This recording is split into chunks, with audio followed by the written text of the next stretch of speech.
It is 6:02 in the Central Time Zone in the United States. It is cold as hell. It is 0 degrees. On the other side of the world, Mike, how's it going? It's 1:02 in the afternoon on a Friday, and it's a balmy 19 degrees Celsius, the real way to measure temperature. Um, so yeah, not too shabby. Probably too hot for a hoodie, but see how we go. How's life? Life is ever flowing and adjusting. Welcome everyone to Exit Zero. My name is Jared. I am a podcaster and voiceover artist. This, of course, is Mike Hardigan. You are on his channel. You are obviously either on youtube.tv, youtube.com/Mike Hardigan, Talk TV? Yeah. Hmm. or twitch.tv/scribbling Mike. You can find Mike's channel or Mike's website at scribbling Mike, scribblesbymike.com. I will get this straight in a minute. Down below, we got the Down down below. below. I like that. You know what else I did down below? Hang on, I'll Yeah. show you. This. Boom. Watch this. Boom. All right. Yes. That's You can that's for that find guy over there. all things me right down Yeah, man. below. Exit Zero newsletter, social medias at Timeline Punch, my podcast, Punch the Timeline, and the Duffy Dome. Both of those soon to be changed, renewed, Oh, rebooted. Duffy Dome is. Well, yeah, Heels is finished for now anyway. Yeah, we're moving So on. I'm we're actually moving going to on. try and drop the last Duffy Dome episode tomorrow. Okay, and then have you covered every episode? Yeah, we've covered every episode. We're just kind of doing a retrospective and kind of talking about some wrestling events we went to, and then we're moving on to our next project, which is at this point, because I've procrastinated too long, is going to be Suits LA. So new name, new Okay, when does that Sunday, start, Sunday, actually? Sunday Oh, okay, okay. On Netflix. for you. So are they dropping the well from yeah. Are they dropping the whole lot or is it gonna be It a is weekly network show, I wonder? television, so it will be week. It's a Yes. weekly show. Okay. Uh all right. I've got so into liking having my videos on demand where I can have a whole season. So now when I do start watching a network show, I generally try to wait till all the episodes are available and then and then watch it. Um, the Pit is obviously a outlier in that because it's so good, but we'll get to that later. Um, but yeah, Suits LA, interesting, exciting. I don't think I made it to the end of the original Suits actually. I might have somehow gone off track in the last season, but I don't think that Yeah, matters. didn't So the one of the main characters leave with Meghan Markle in that last season? she left, and then I think the main guy, that's not Harvey Specter. Um, I think I he believe. left, possibly. Um, but I hear they're both doing cameos, not Meghan Markle, the two guys, both cameoing in Oh yeah, Suits they're LA. showing that already in the trailers, in the commercial for it. They're like, "Oh, Oh, it's okay, Harvey cool. Specter." I haven't. I've managed to stay away from all the trailers actually. So, you know what? I might go in and do at least the first episode, and then I'll decide if I'm going to wait or keep up. But if we're doing the show and you're watching it every week, maybe I'll watch it. Yeah. Anyway, cool.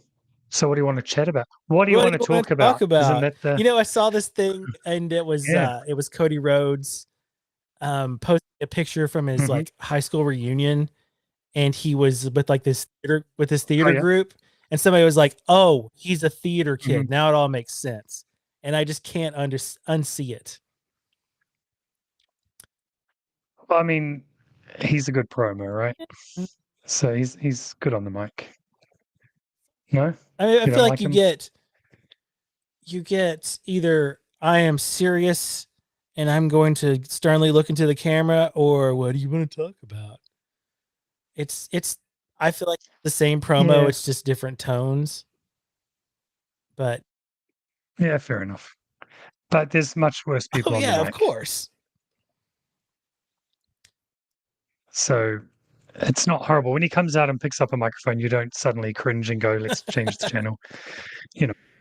Oh goodness. As well, since we brought up television, why don't we move right on to last week? We talked about a couple of shows that either one of us should watch, and because you made Correct. We had yes, recommendations. we had recommendations based on your controversial takes on Franco's live stream.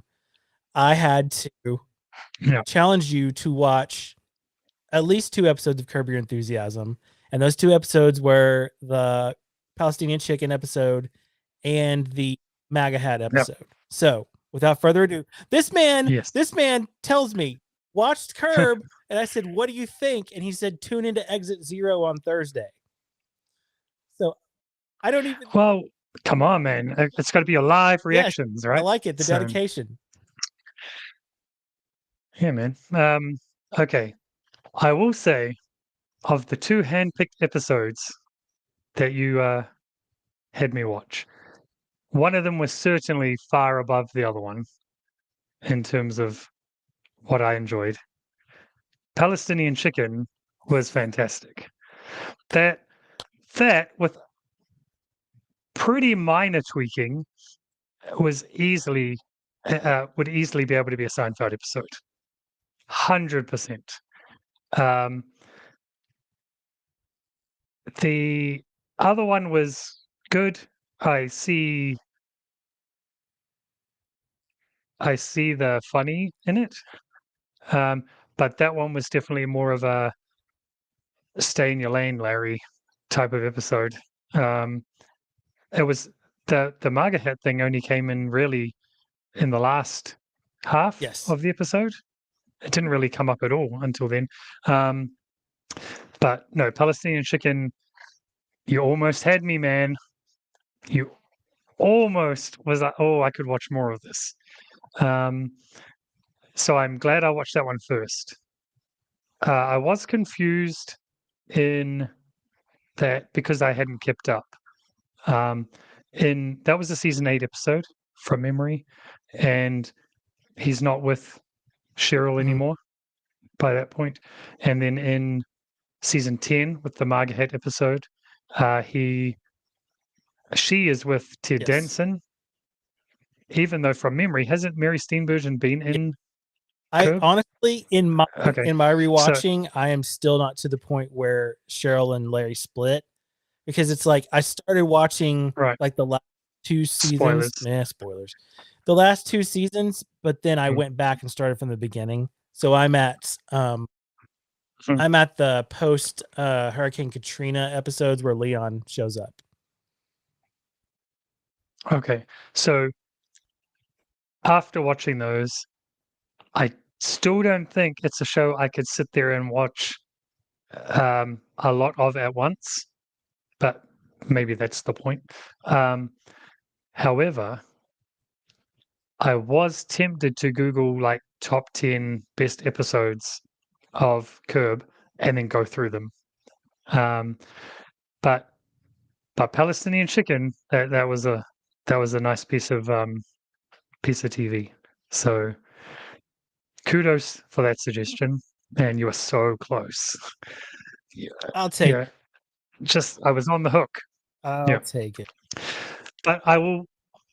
It's probably an episode where I would watch the episodes people say are the better ones, but I don't think I would sit there and watch it all from beginning to end. This is our show, people. We are so current. We're talking about episodes from 2011 or something. Well, I can tell you that I did a quick Google, and according to Variety, Palestinian Chicken is the number 1 ranked Curb Your Enthusiasm episode. Because it's a Seinfeld episode. If you take away the one scene in his house with Funkhauser, where he has a rendezvous with the Palestinian woman, but the scene just before that with the woman, because that wouldn't play on NBC or whatever Seinfeld was on. That was a Seinfeld episode. It very much was. But, and I know that George Costanza is supposed to be Larry or based on Larry in Seinfeld, but Larry was very Jerry in Palestinian Yes. Chicken. Like he would have had all the lines Jerry had if it was a Seinfeld episode. But yeah, no, I really liked it. So I'll work through maybe send me the link to that list, and I'll work through and I'll report back in as I go. I think of them So- like meme worthy moments, and there's you won't get this because you are on the other side of the world and you don't watch our commercials. But he sings unless they're on during WWE. he sings a jingle for a law firm. He gets it stuck in his head because the woman he's dating is singing it, and there's a moment in the show where he's celebrating and he sings that jingle, and it's just free advertising for this law firm. And I found that to be one of the more hilarious moments on Curb. That is good. Actually, I will bring up one more thing about the Marga episode, and this is something I did tell you, is that the most annoying person on Friends is probably Janice, right? Chandler's on and off again ex. I thought there was no way in the world that anyone could make that woman more annoying than she is on Friends. But somehow Curb did it. And that was the whole LOL thing, right? This really annoys me because I've known people in my life who I'll watch a movie with, and instead of just laughing at the joke, they turn to me and say, "Well, that was funny." I was like, "Well, yeah."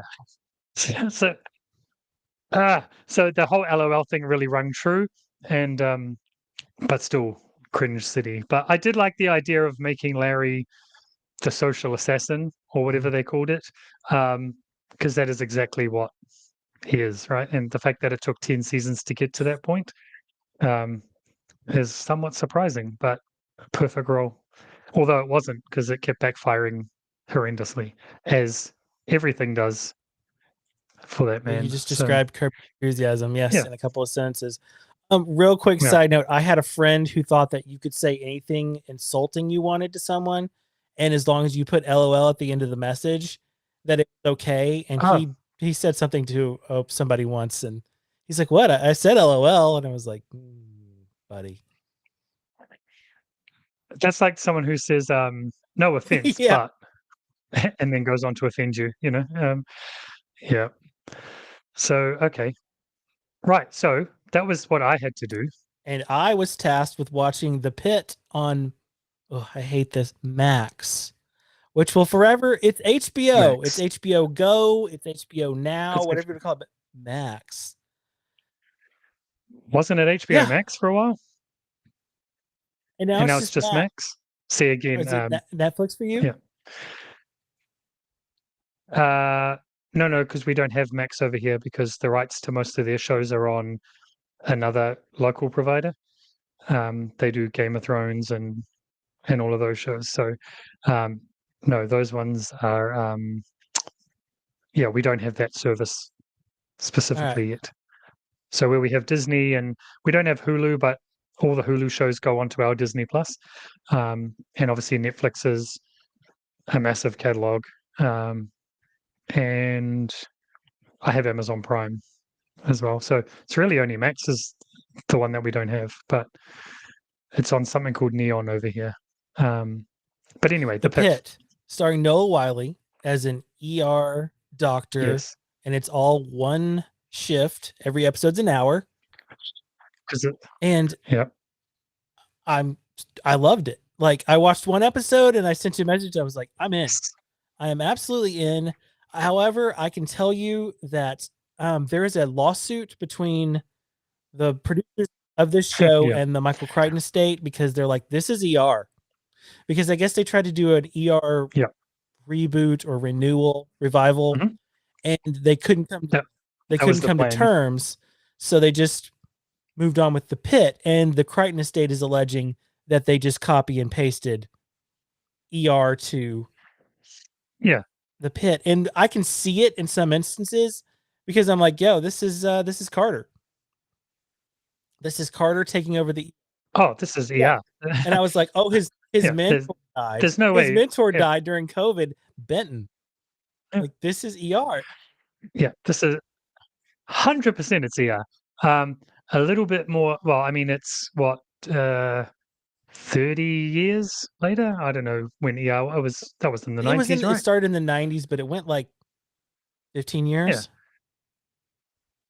Yeah, I went a long time. My mum was a super fan. She's got all of the seasons on Oh, I love DVD, it.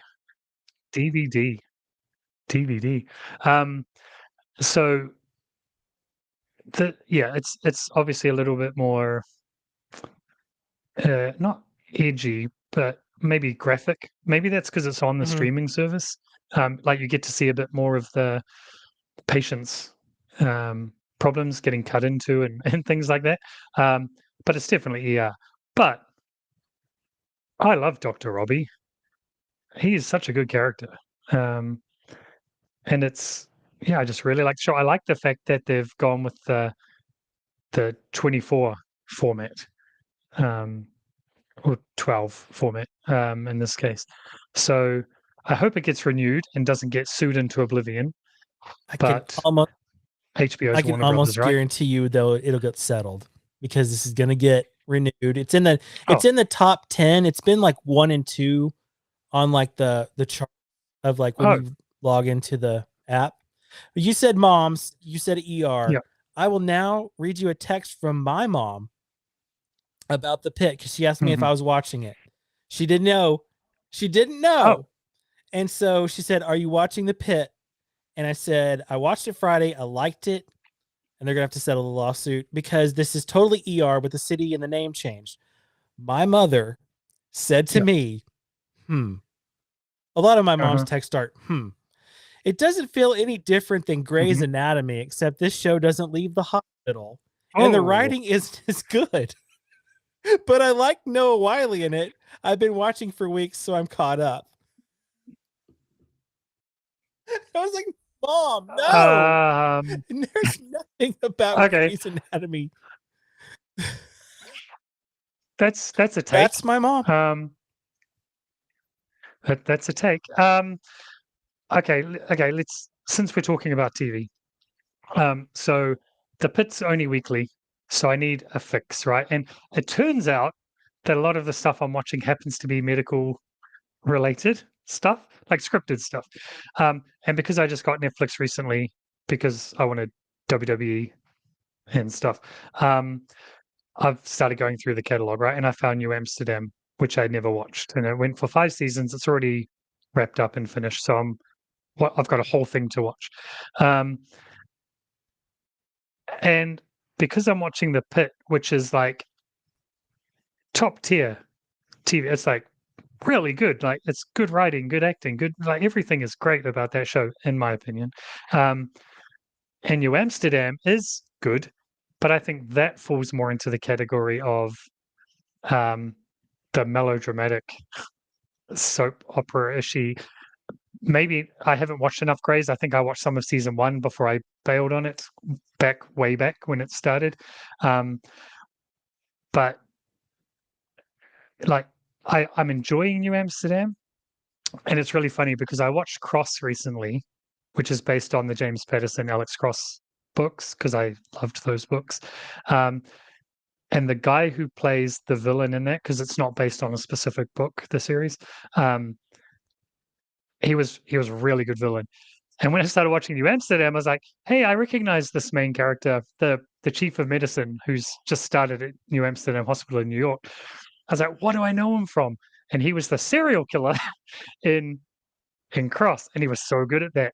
But I've got past that now because he's really good in New Amsterdam. But the the problem I have with that is it's a lot of happy endings. It's one of those Put shows, in a bow. it's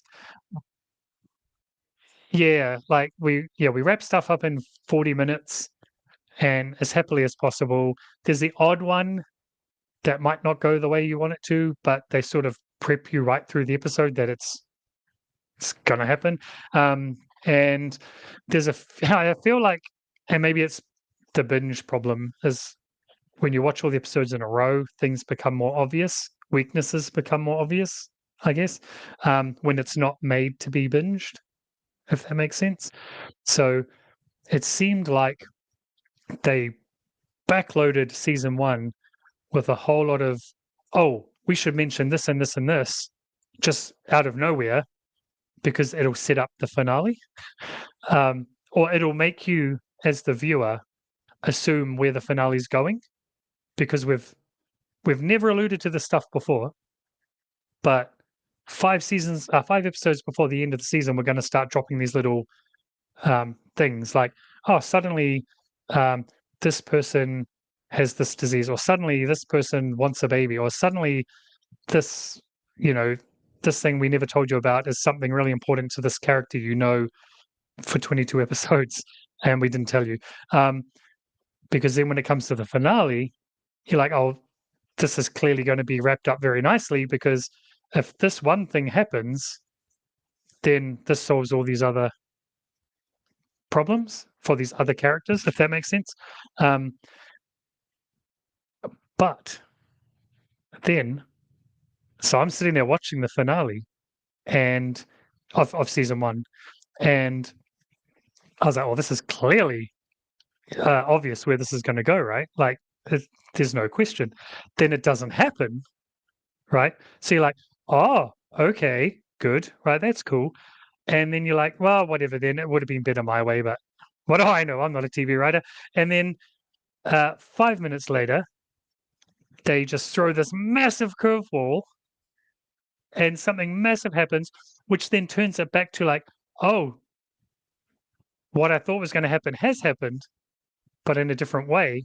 So you tricked me into thinking I was wrong, but then you made me right. You If got that makes swerved, sense. but then you went right back into where you thought. Double Double swerve. swerve, get back where you thought it would be. Yeah.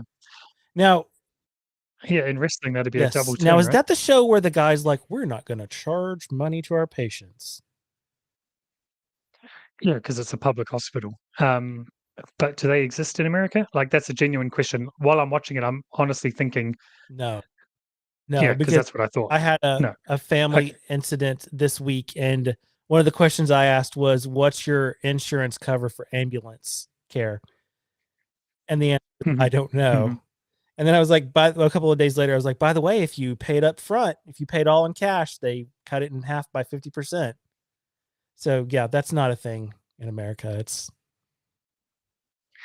Yeah. So that's what I'm saying. Like, it's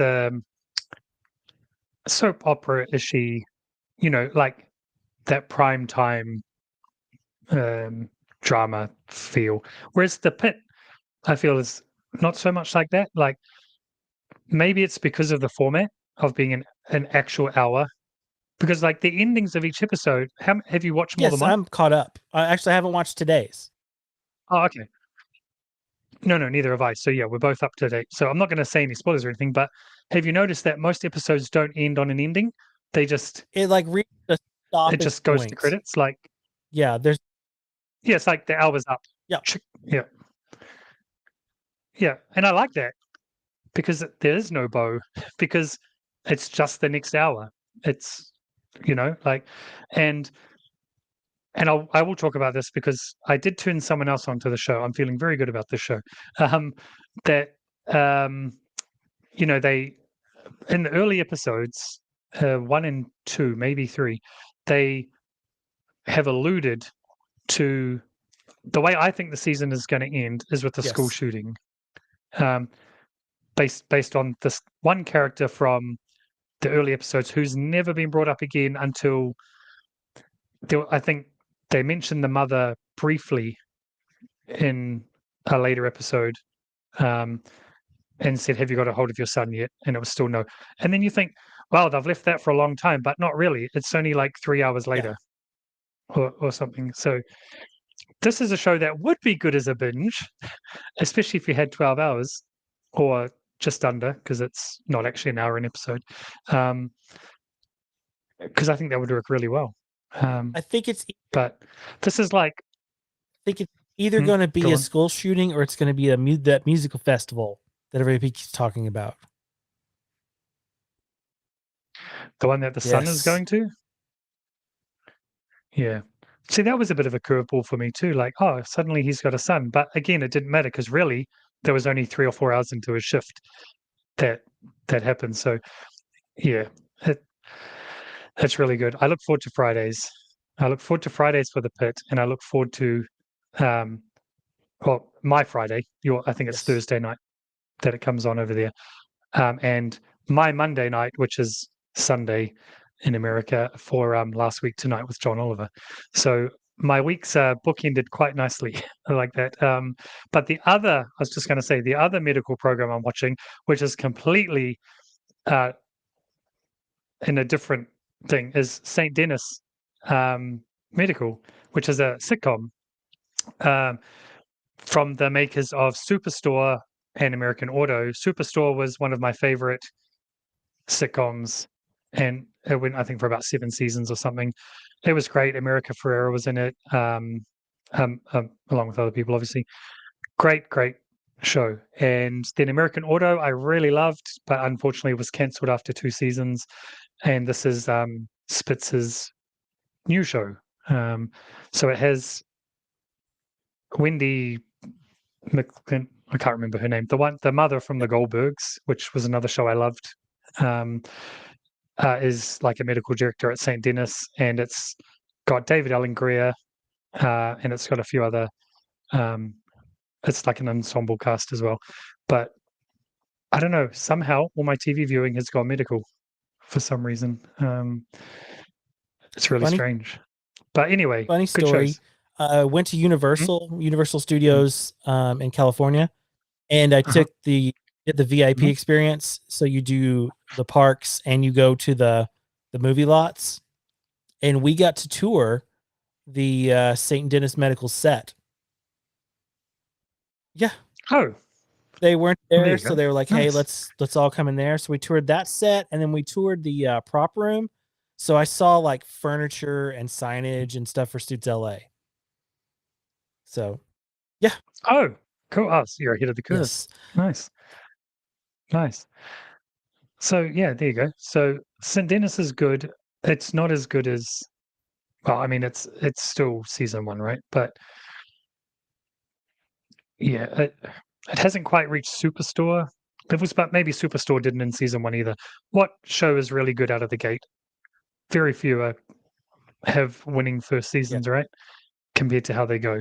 Um, Seinfeld season one was not the best season.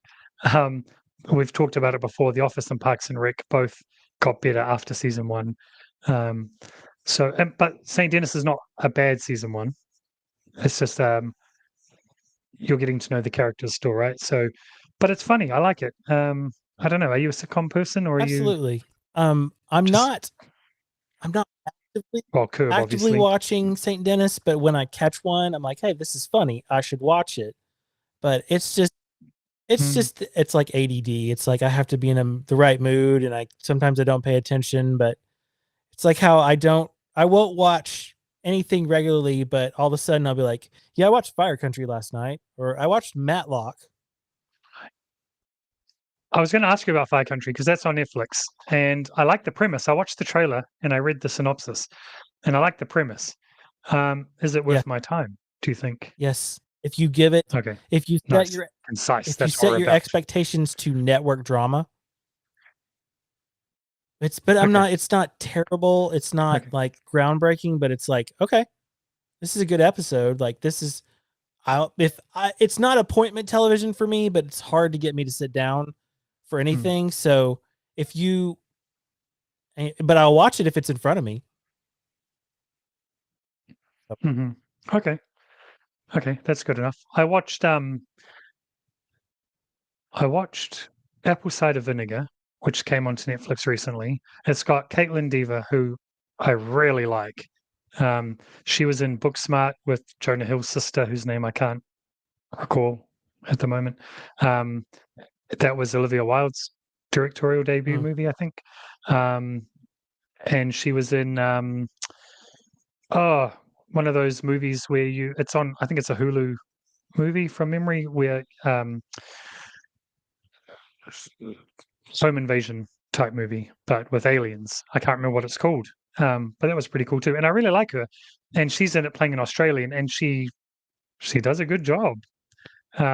She does the accent, so it's pretty cool. It's about I don't know if you've heard about the show, but it's about a girl called Belle Gibson who was a social media influencer who said she had been diagnosed with malignant brain tumor in real life, and amassed this huge following on social media by saying that she had essentially cured herself through healthy eating and all of this non-medical stuff.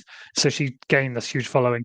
She launched this app called Whole Pantry, which became one of the original preloaded Apple Apple Watch apps. I was the only one from Australia or whatever.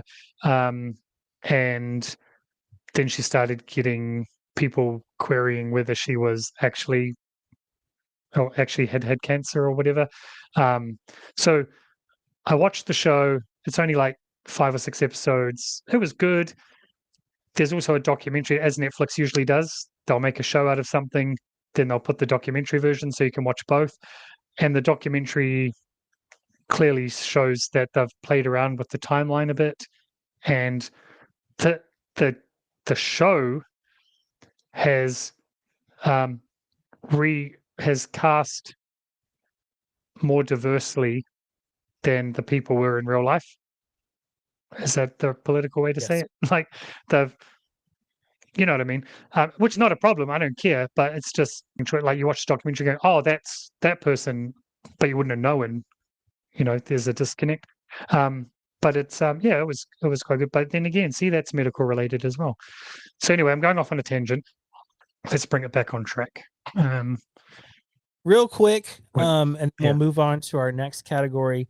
Upcoming this week, 1923, which is good for me. What, season 2? Season 2, 1923. Oh, when is that happening? I missed that. I believe it's Sunday. I could be wrong, but it's coming up this week. Oh, okay. And then I said next week, but I'll just call this upcoming. I think in 2 weeks, Daredevil Born Again. Yes. Did you see the release schedule? How they're doing that? I did not.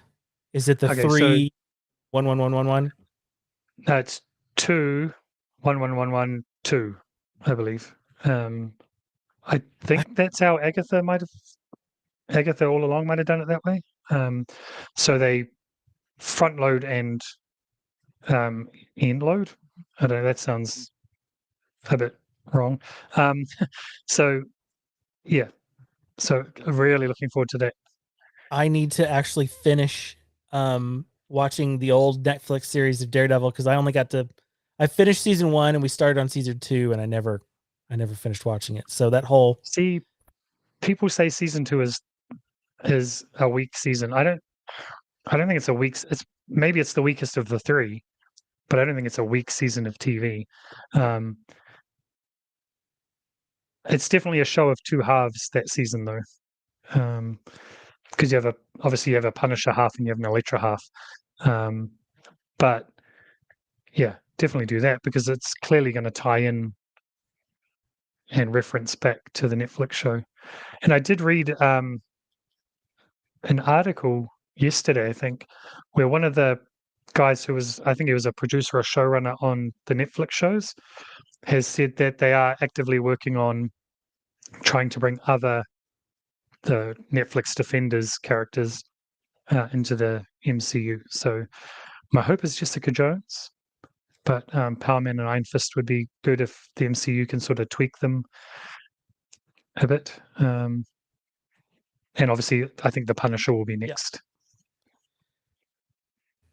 All right. Good. What else was coming up? That was the only 2 that I was interested in. So 1923 is a surprise. Good, because that ended on a cliffhanger. I want to know what happens.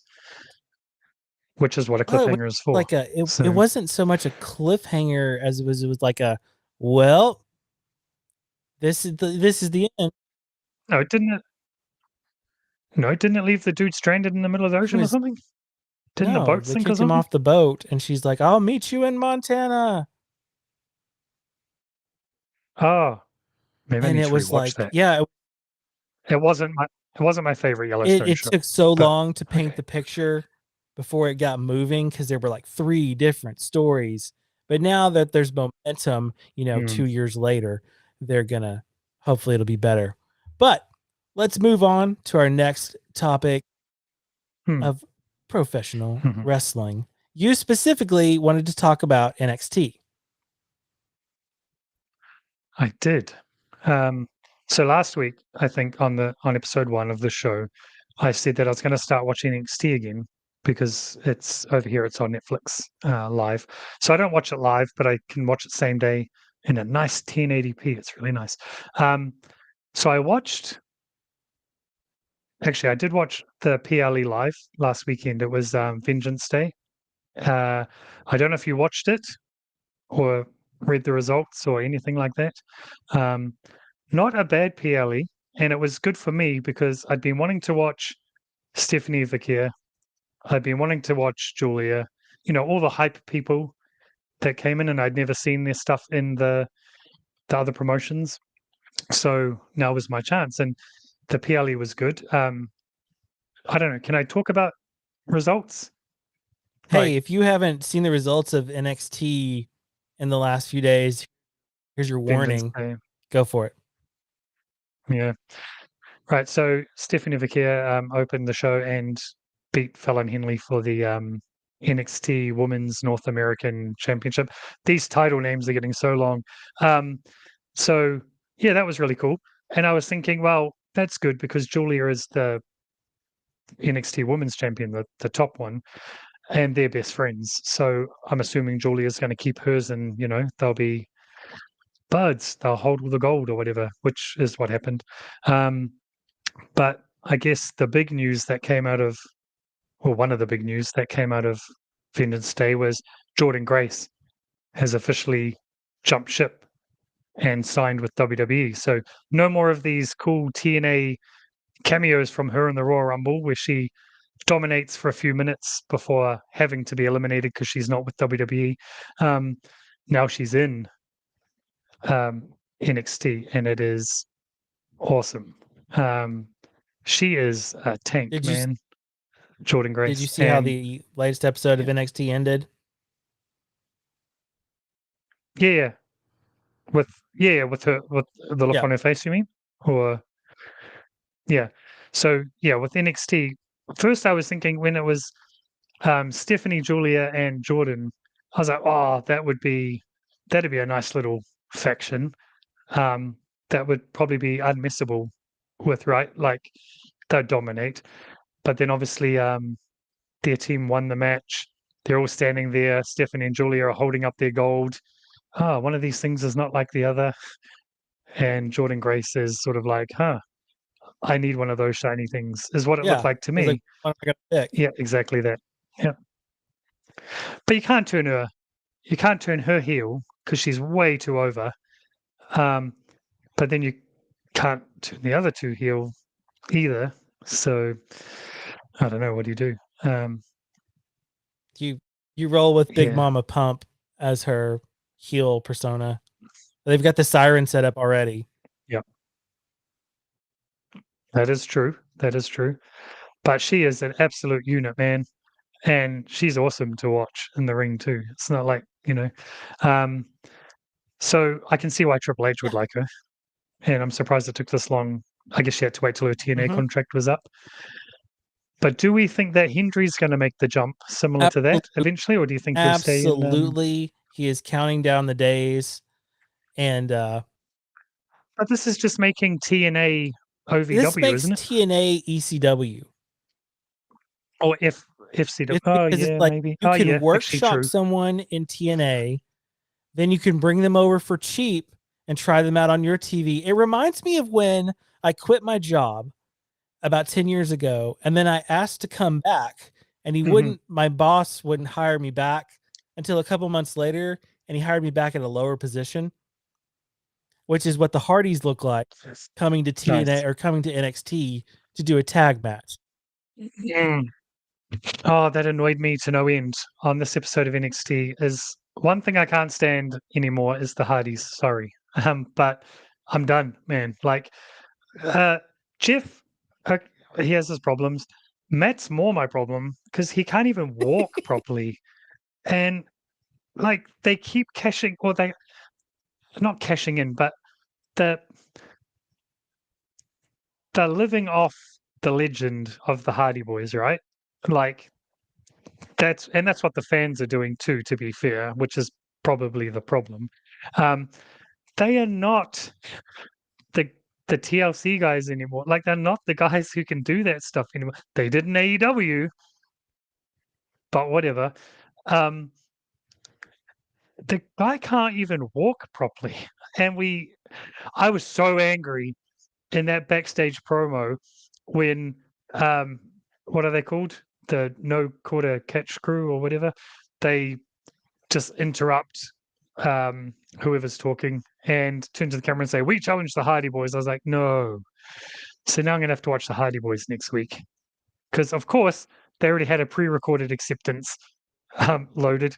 And yeah, that's one part of TNA I don't need to. But I guess if WWE can use them just when they need them, instead of having to use them every week and probably pay them way less, um, then why wouldn't Shawn Michaels and Triple H do that, right? I gotta say, I know you're like these aren't the Yeah. TLC Hardys. When I was at Dynamite and they were taping for Rampage, they don't tell you what's happening next. They're like, "Are you ready for your next match?" And when I heard the Hardy Boy music hit, I was the first one on my feet cheering because it was so unexpected.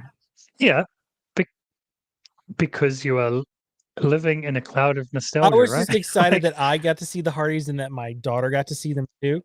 Yeah, because I haven't. Fair, but it's not the same.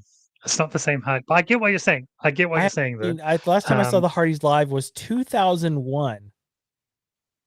It was when they were pushing the Matt Jeff split back then, but I don't think they had done it yet.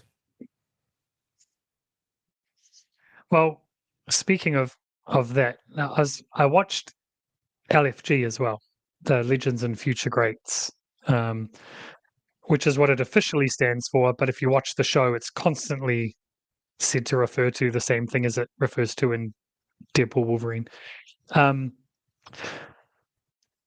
Somebody on Twitter just really came down on Bully Ray or Bubba Ray, whatever you want to call him. Bully Ray is so much better. On Twitter, just saying this bench warmer thinks he was a main eventer and he keeps acting like he was a main eventer. And I'm like, dude, like what? And thankfully, a lot of people did come to, not that he needs it, but to his defense and say, what are you talking about? That's rubbish. That's a bad take and blah, blah, blah. But I mean, he even chimed in as well because he's got a radio he's Bully Ray. Promote, yeah. But he's got a radio show to promote. Well, yeah, that's exactly right. But I thought that was such a bad take. Like I believe two-time Hall of Famer. He might be TNA and no, I don't know. Yeah, surely in WWE he can only be the Dudley Boys, right? Because he didn't do much solo stuff. Yeah, anyway. So he's one of the coaches on LFG along with Undertaker, Mickie James, and Booker T. Man, I find Booker T did a lot of stuff. I just can't stand listening to that guy all the time. Terrible on commentary. Like he is, but now I've got to watch him on LFG as well because he's one of the coaches. Undertaker's not the Undertaker. He's Mark Calloway, but he's the Undertaker for the show because it's WWE. And Mickie James. That answers our question. Didn't I ask a question last week? Is Mickie James? Yeah, there we go. It's answered. She's in WWE. So yeah, that was a good first episode. Interesting that Evander Holyfield's son is one of the performance center recruits. And it's quite interesting because all of the recruits have been there for various lengths of time. One of them is Maxine Dupree's boyfriend.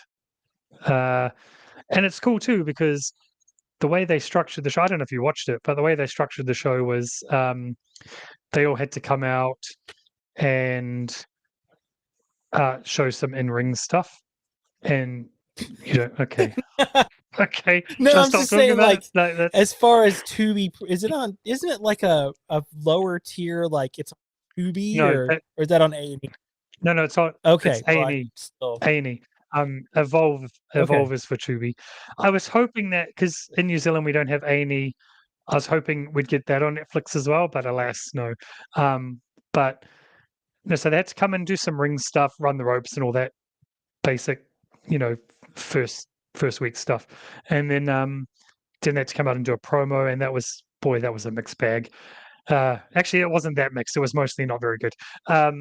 And then uh, the the two guys and the two girls that the coaches thought did the best overall in the two things had to come out and have a match. You know, the two guys had a match and the two girls had a match, and then from there the coaches would choose who the best of each was, and those people get to pick their coach. And then next week the coaches will choose the So rest of you're their teams. kind of like Who they will American Idol or The Voice, where oh my, so it's like Tough Enough exactly. and The Voice got Yeah. married. Yeah, except that in this case um the the coach is choosing the teams, whereas on The Voice, if the Mhm. coaches turn around, the contestant still chooses who they want, I guess. But yeah, so yes, essentially, they've made it into one of those sort of shows. But yeah, not a bad first episode. Like if you're sitting there going, "Who's your choice of coach?" Probably your first choice would be Undertaker, wouldn't it? Like by default, Of out of course. the four of them, like I like Mickey James and Bubba Ray, but surely you're going to be like, it's the Undertaker. It's like if Stone Cold was sitting there, you're not going to pick Stone Cold. Like, yeah, whatever. So yeah, I don't know. But funnily enough, the girl did choose Undertaker. The boy chose Booker T. Um,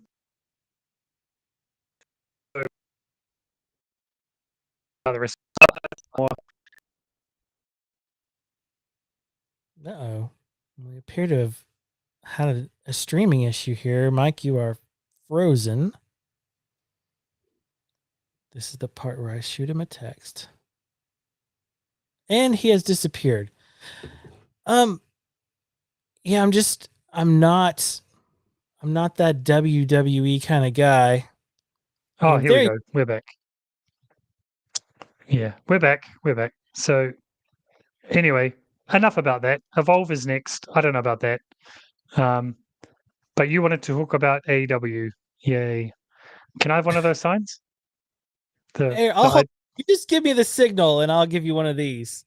nice. I Okay, just I wanted need to to talk buy one.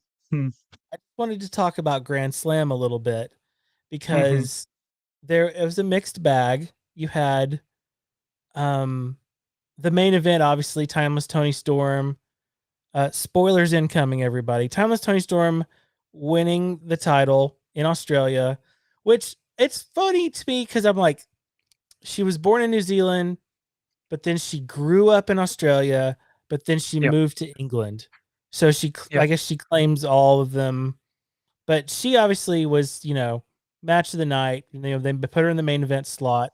I totally Mhm. skipped over Okada and Buddy Matthews because Oh, that's an interesting not, pairing. you're not going to beat Okada.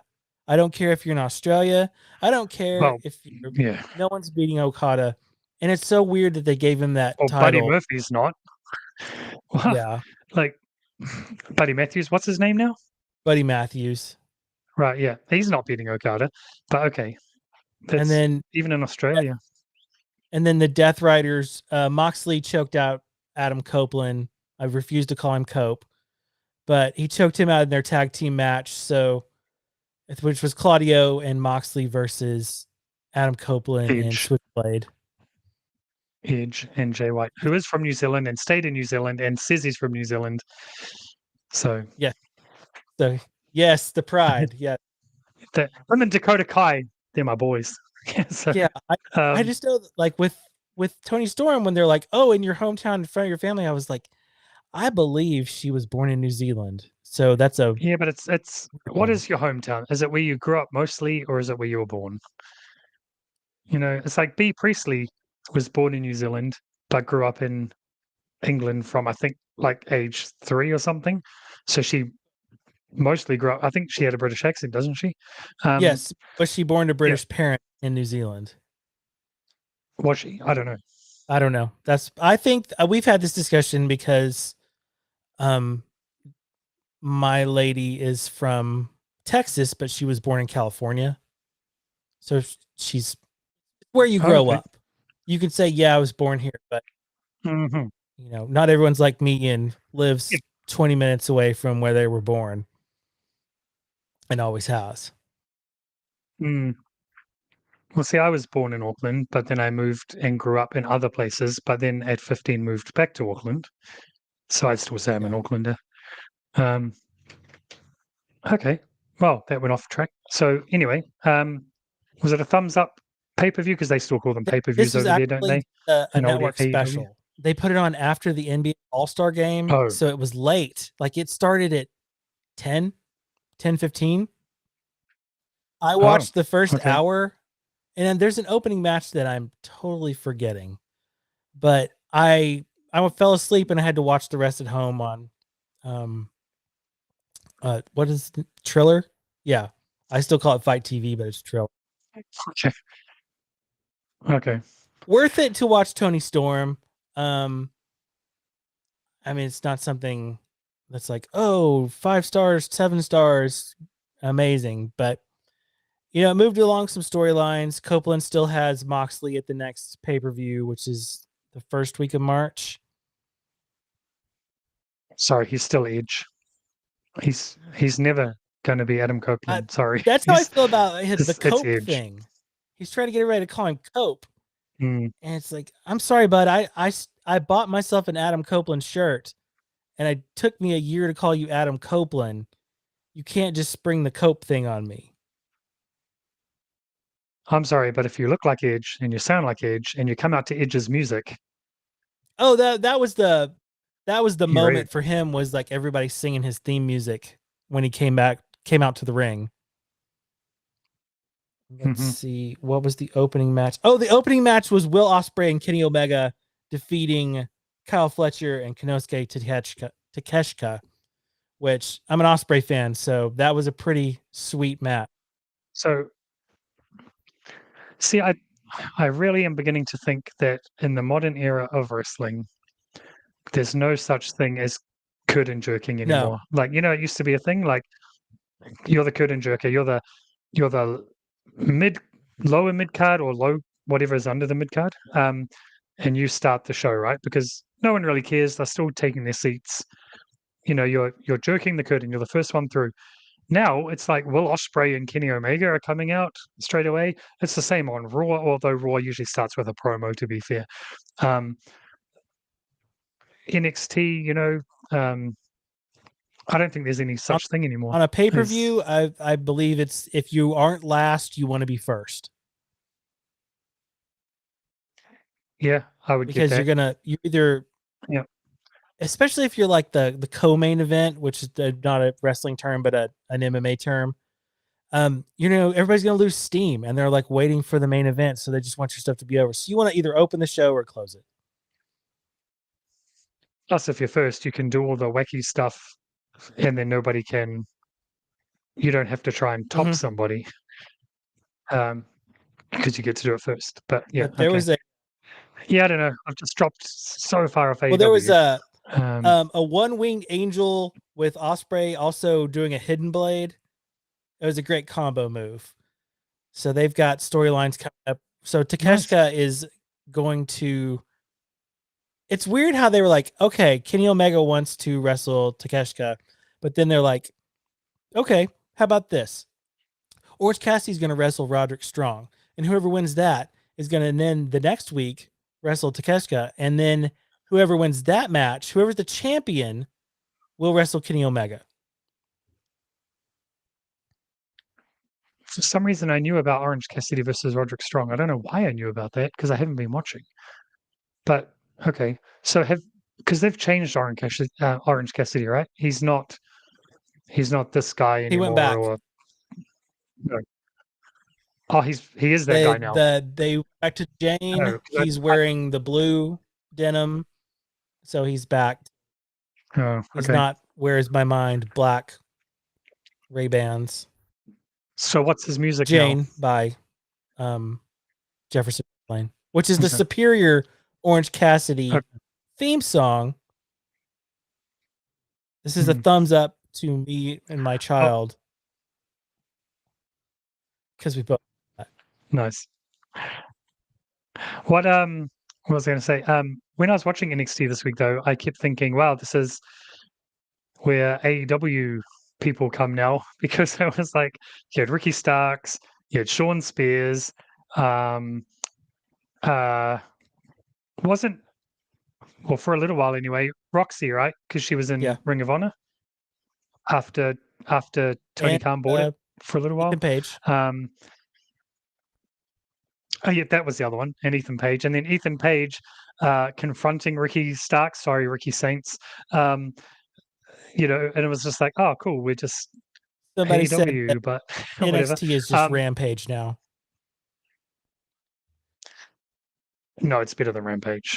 Sorry, Rampage was no, hang on, it was Dynamite. Which was the third show?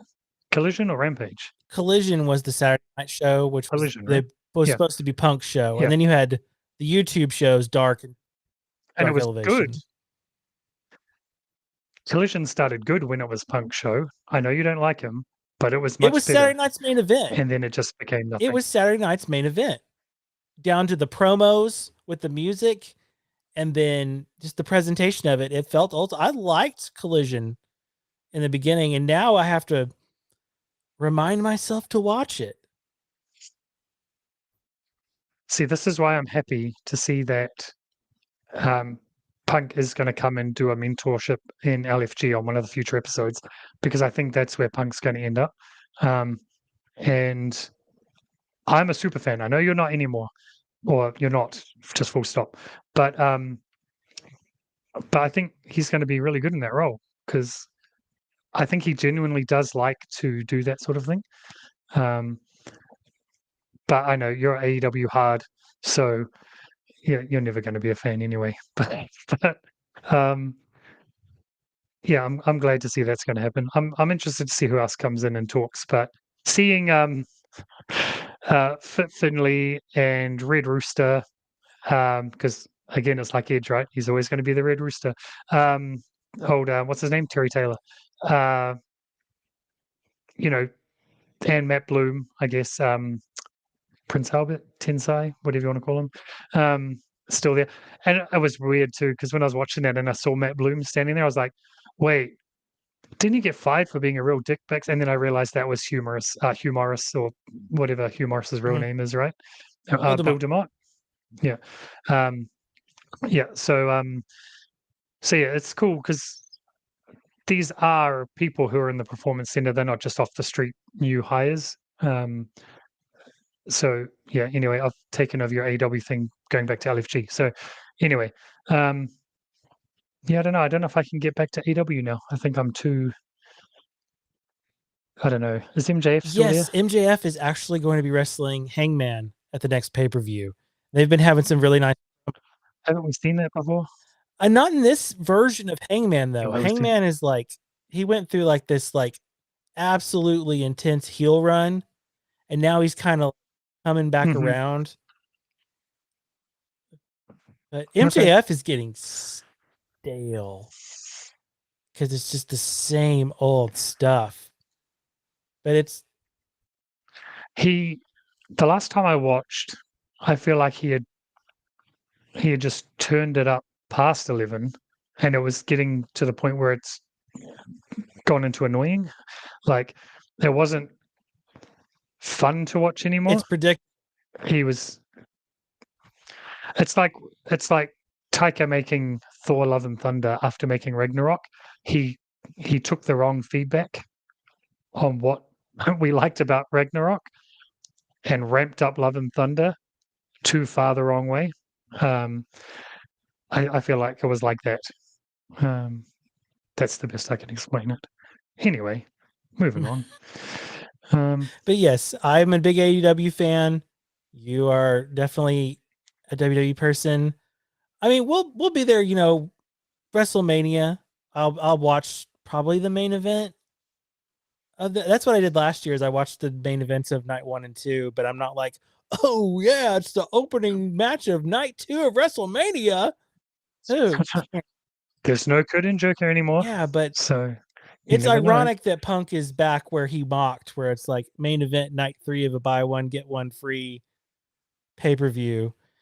But I mean, but then on the other hand, he also can't complain if he's not in the main event and he's not champion, because he's the one who's always said the champion should go on last, right? So I don't know. The way I'm seeing it at the moment is main event of night 1 is main event Jey Uso versus Gunther, and the main event of night 2 is obviously Cody versus the winner of the Elimination Chamber. But looking at the way, because I think all the qualifying matches are done now. There might be one women's one left, I can't remember, to see who's going into the chamber next weekend. It's definitely one of these things is not like the other situation, because you've got like future Hall of Famers across the board and Logan Paul, who probably could be a future Hall of Famer because he is very good. He's just annoying as all get out. But it's just funny because you've got like John Cena, Roman Reigns, Damian Priest in it. Yeah. Isn't Roman's out? Sorry, Damian Priest is in.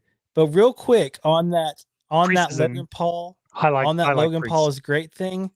Do you know where half his moveset comes from? Yeah. Hangman Adam Page. That is correct. Yes. But you can't deny that for someone who was not a wrestler, he's taken to it better than most celebrities who come in to try and be a wrestler. I will give him that much credit. Yes. Okay. He does go for the super spots, sort of like Shane McMahon used to, right? He has to go for the super spots, but he is a social media person, I guess. Anyway, it was looking very Hall of Famey. It was like, whoa, this is like an elimination chamber you might have seen 10 years ago or something, when people were like, when it was peak, or probably not 10 years ago then, but earlier. And the women's one is pretty good too. Like you've got, well, actually, I want to talk about that. Clearly, Roxanne Perez is now main roster. They've just sort of snuck her onto the main roster. Longest ever Royal Rumble outing for a woman. She came second to Charlotte Flair in the Royal Rumble, and now she qualified for the Elimination Chamber when she's not even on the main roster. So clearly, they've just sort of slid her into the main roster without making a big deal about it. So I said she got fast. What? Oh yeah. It's good though. I like her. She's clearly not going to win it and go to WrestleMania or anything, but we'll see. I don't know. Charlotte choosing Tiffy I thought for sure she was going to choose Rhea. But hopefully we don't end up with Liv versus Rhea 75 or whatever we're up to now. So anyway, enough wrestling. Although the next episode, maybe I'll show you guys Orange Cassidy's sunglasses because I have a pair. Now, let's move on to comics. We didn't get to talk about comics. We went on way too long last week, and we did not get to talk about anything comics. And you are, by God, a comic book creator. So you're told. Upcoming projects announced, and when is Squish and Squash 4 coming out, by the way? I don't know. Well, I don't know because I feel like, well, obviously I was the delay to start with, but during me being the delay, Diamond folded, Diamond Distribution. So I don't know if that's going to cause further delay now. I have no idea. at this point, because of my workload, I was just like, get the pages done, hand it in, and then it's not my problem anymore. It's going to come out at some point. But yeah, I can't answer that question. I should probably ask that question. But that is on the horizon at some point. I'm still waiting for the feedback from Kids Screen about how Squish and Squash did. I heard it was well received, but I haven't had any official like notes back yet. I thought they were coming this week, but people are busy, so they'll come when they come. But hopefully, by the time we do this third episode of our show, I can sort of say how it went. I'm not expecting that we sold it or anything. I would have heard about that, but it's good to have feedback. So yeah, and then obviously Chase Speedington, which I'm working on now. I feel like this deadline is too close. I try my hard. This is going to sound ironic, being that I'm taking time to do a live stream now. This is once a week though. I just feel like I can't get ahead on this project. Like I'm enjoying the heck out of it. Like some of these pages have been quite challenging, but I've just enjoyed the heck out of it, and I'm actually liking the pages that are coming out. And I have sneakily, maybe I shouldn't admit it, shared one on the Discord. So not as public as social media, because I felt like otherwise it looks like I'm doing nothing, right? But man, my goal was to do 3 to 4 pages a day. I'm just sort of getting 2, but this is fully inked That and is colored. Sal Buscema level output. That is What's that? Sal Buscema output level right there. Oh man, I need to be doing like a maybe, yeah, I don't know. It's not enough. I just because of the deadline, it's not enough. Like I don't want to rush it because I'm liking the pages and how they're looking, and I don't want the quality to dip in like the second half of the book or whatever. But I don't know, man. I'm like 2.5 pages at a push is sort of, and it's not like I'm mucking around either. Like I'm sitting here drawing, and I had this thing coming into it after doing my last project. I'm not going to be so pedantic with this one. I'm just going to draw it. I'm not going to fret the little details. And I'm just going to pump these pages out. But apparently, my brain doesn't agree, and it keeps seeing things that I want to fix up. And so I don't know. It's like a double-edged sword. Like, yeah, I'm trying my hardest. So anyway, the plan is to hit my deadline and have it come out in November. Is the short version of that story. And then unannounced project, which you can Google my name and probably figure out what it is still unannounced. However, I have been told definitely that it is currently overseas at the printers, getting printed into nice looking books. And hopefully an announcement will arrive before the books do. We have pretty much, no, we've secured a US publisher. So the home base for Unannounced Project is the UK. It's signed with a UK publisher.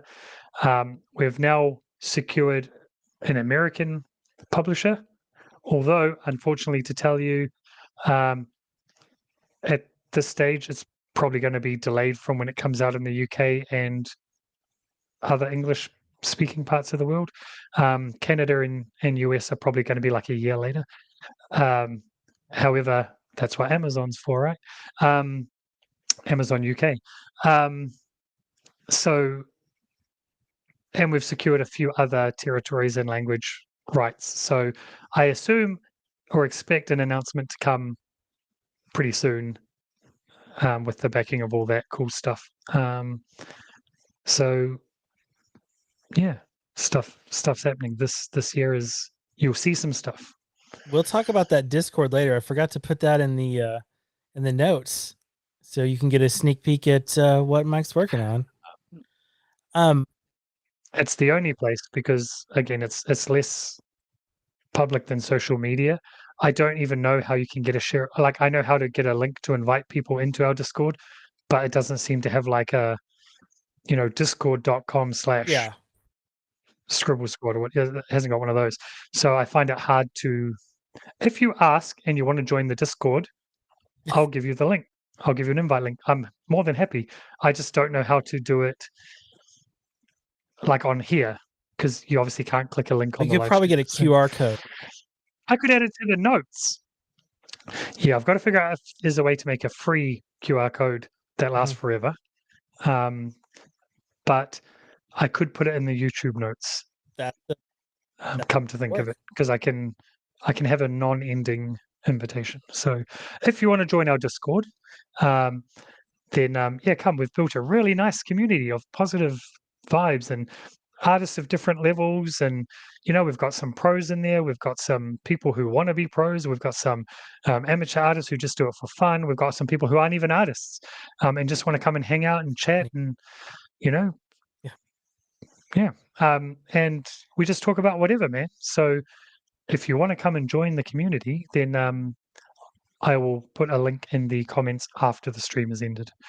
So there you go. So I wanted to talk about one thing in particular, because it sounds like you're not doing a lot of reading because you're doing a lot of drawing. All right. Accurate. There is a box in my house. It's right over there. My box? And it has a lot of comics that I have purchased for this man. Right there. And this man.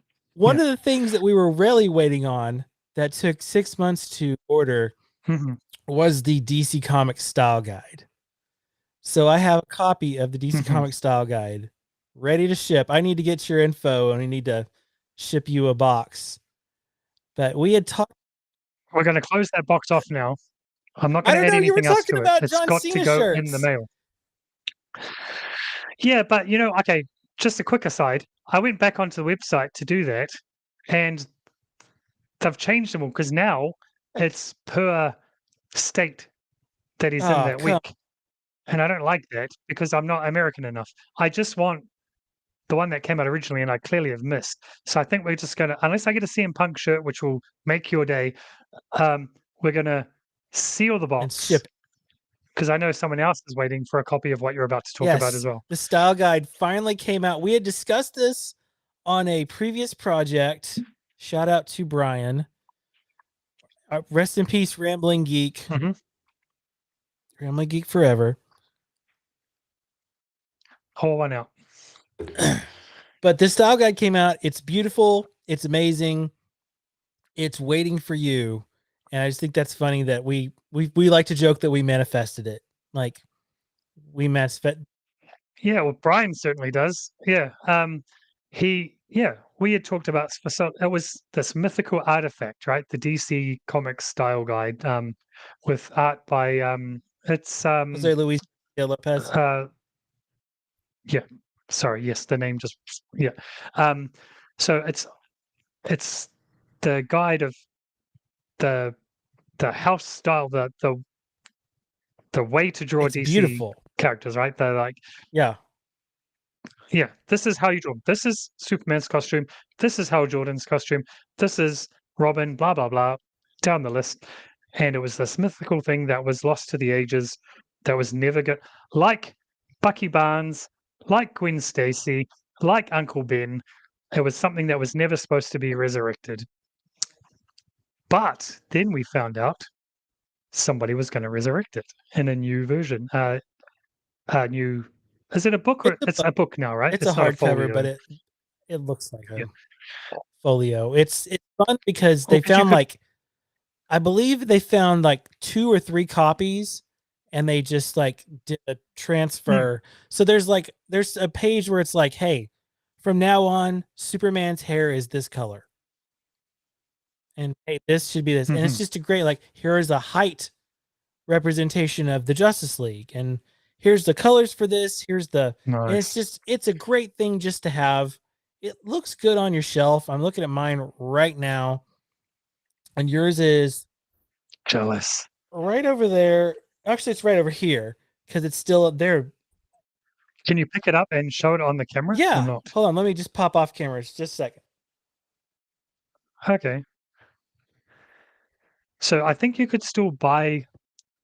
It was very hard, and only through eBay, and you had to pay exorbitant amounts of money. You could still buy the old folders because there were a couple of floating around. But now they did a very, very limited run where they've scanned it all in and made a book. And it was a limited time, limited print run, is my understanding. And Yours is we were willing to pay whatever it cost because it was a limited run. And we're not gonna. It's probably not going to happen again. So show me. yours is still in a box. That's the great thing is like they're in individual boxes. Oh, So this is mine, but this is nice. I'm looking at my computer, but now at the camera. But yes, look at that. It's got the old Bullet logo. I say old, but that's pretty much the current logo again, I think. part. Oh, This look part at comes it. off. Little insert here. Let me open it up. Just for our viewing audience, pick a character, and I'll open up a page. Am I your Yeah. viewing audience? What do you want to see? Hal Jordan. Hal Jordan. Oh, Wonder Woman and Hal Jordan. Because let's just be clear for anyone who's watching and they're more modern fans, this is peak DC style guide. 82. Yeah, this is not what they currently look like. This is how they're supposed to look. Says the old man sitting Yep. here. Oh yeah. Yeah, that's the ticket. Is there do they have color pages? I assume they do because it's a Yeah. style guide. Here we go.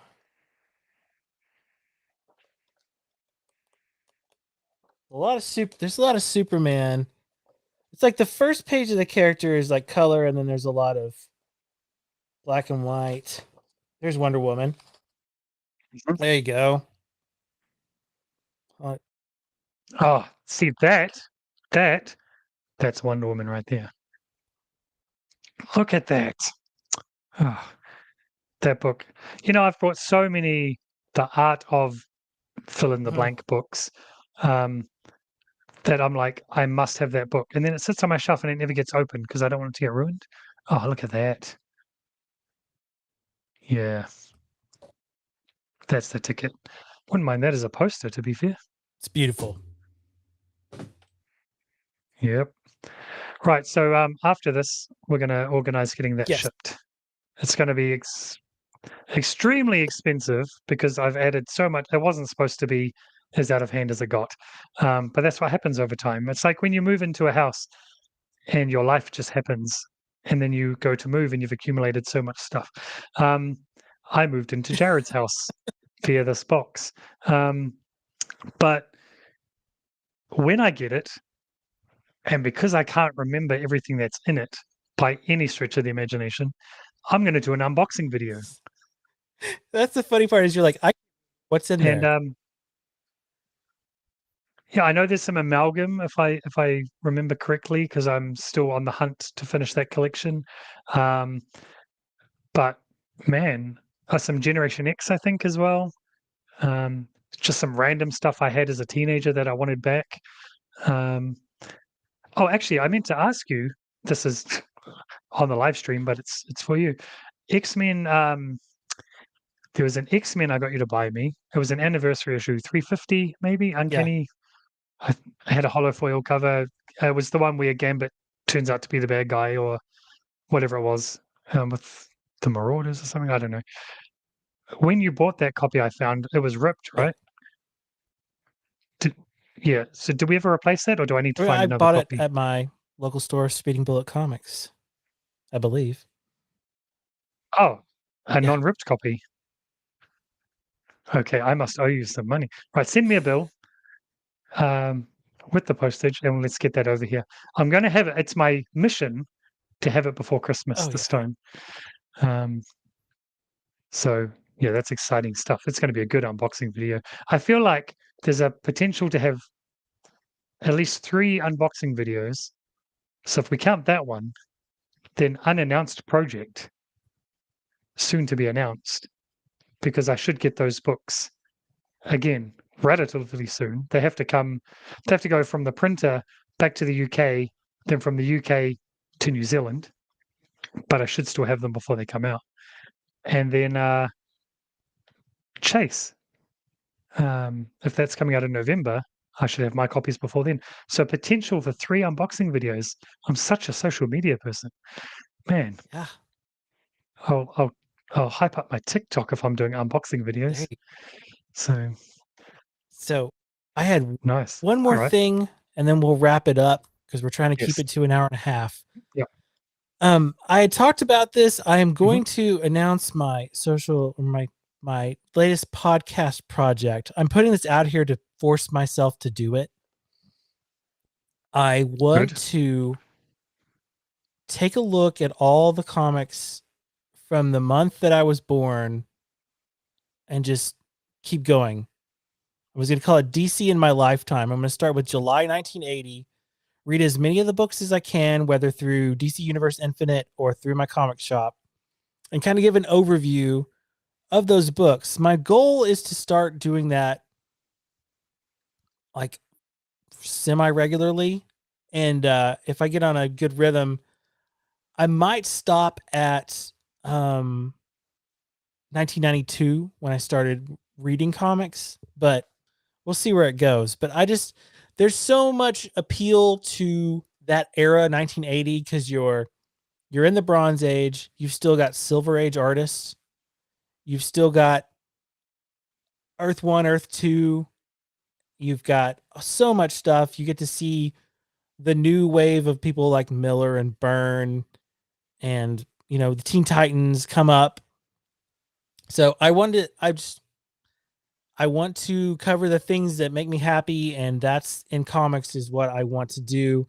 So that'll be coming up soon on the Punch the Timeline podcast.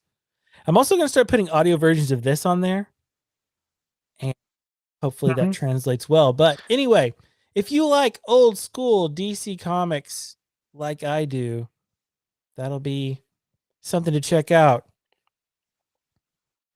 And you like the soft dulcet tones of That's right. Jared's radio right. voice, then what have you got to lose? Hey, So no, that sounds really good. I'd listen to that. Well, I hope. You know who else would listen to that? Brian. I hope so. I haven't heard from him in a while. He and our other mutual friend Clayton took sabbaticals, and I mean permanent ones. So not sabbaticals; they've just gone from social media. I feel like Brian covertly checks in every now and then, never posts, but he seems to know things that I haven't told him. So I feel like he might pop in under the radar. Clayton, as far as I know, is just apart from he does his podcast, The Weekend Readers. Go check it out. God, I have that reviews... Weekend Readers trailer somewhere. We should play that next time. Oh yeah, that's a good pod. I find that very enjoyable. He reads a book. I think the podcast is every 2 weeks. It's only like 7 minutes long every episode. So what's that going to do to your day? Nothing. So just go listen. And he's not a professional book reviewer by any means.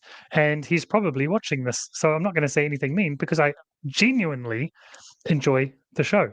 And he reads a wide variety of books. Like, seriously, from Marion Keyes to Tolkien to whatever. Like he reads anything. That he'll read the back of a book. So he does judge a book by its back cover. He'll read the synopsis and he'll be like, yep, that sounds like something I would read. He reads it and then he comes on and talks about it for 7 minutes. His takes are not always accurate, Wizard of Oz, but generally, it's a very entertaining takes on books. So I just gave him a free plug. Seriously, the dedication to do that on a regular basis, solo? Dude, for a long time now. Oh, it's been years. Yeah, solo, and it's been years he's been doing it consistently. I think it used to be weekly, but it went to I say fortnightly, every 2 weeks. So, but good on him. That's a lot of books I think to read. Do you think that Brian and Clayton would like chat with me on WhatsApp? Because I miss talking to those dudes. I think they would. Oh no, yeah, Clayton's on WhatsApp. Brian's on Messenger, Facebook Messenger, but he's not on WhatsApp. I'm giving too much away. But yeah, this is Very inside baseball. Is that what you call it over there? Yeah. Sports. So yeah, it's yeah, I don't see why not. We could even start up a like a Facebook Messenger That would group with require the me four of us. to be on We Facebook. Well, no, but see, they're not on Facebook anymore. Well, I guess they have to have an account. They never use. They just have it for Messenger. I think you can get Messenger now. Okay, I'll just but I don't know. a chat. But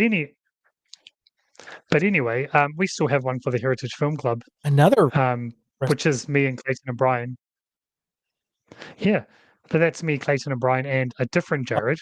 And we still chat every now and then. So so I don't see why not. Anyway, that's neither here nor there. Sorry, you were talking about yes, your awesome new podcast. So when are you planning to drop that would require me to record it. So let's just say in the next 2 to 3 weeks, I will have one out. I also have my other show, the Duffy Dome. We're going to drop the last episode tomorrow, and then we're going to switch to our new format, new show name, Jared and Julie on TV. We will be reviewing Suits LA. So that sounds like I've got all my plugs out. Let's we've got Mike. Mike. Follow all those down there. We'll get the Discord. Jared was just scrolling down there, just so it's not all about me. Jared was scrolling. I've just now changed it over.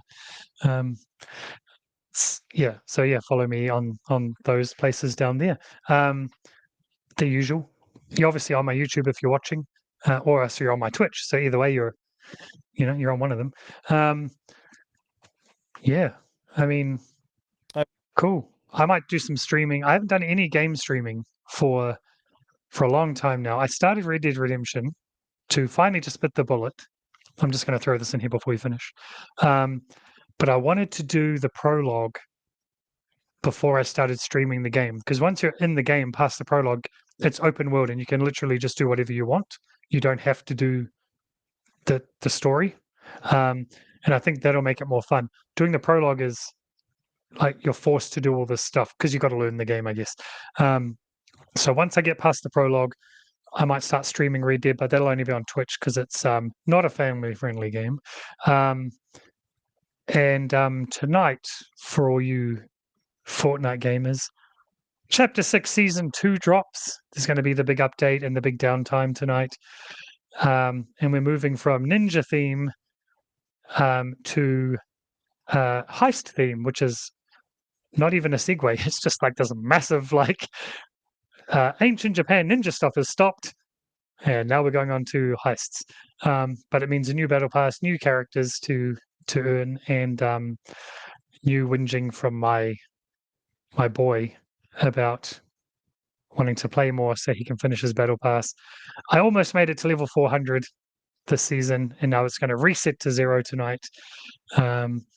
So it's a big night for Fortniters. So it's going to be cool. But to be honest, I never thought I'd say this in my life. Kind of sick of ninjas. So yeah, I'm glad it's changing. Anyway, again, that's boring for Jared, but I thought I'd throw it in there because there might be some streaming coming up on my Twitch. It was a hot take, and I don't know what any of that meant, but I hope that you excel at whatever that was. This seems like like a natural way to end our show. It does. Sorry, I killed it. Yeah. So this has been Exit Sorry, Zero. I made it all about My name is Jared. This is Mike. It is. And we thank you for watching. We'll be back. We're not sure when because we might have to skip a week, but my fault, of course. Tune in next time. We'll see. We'll see what we can do. This has been Exit We Zero. appreciate you. Goodbye. Can I make thumbs? Oh, look at that. Wow, look at that. Goodbye, everybody. I can't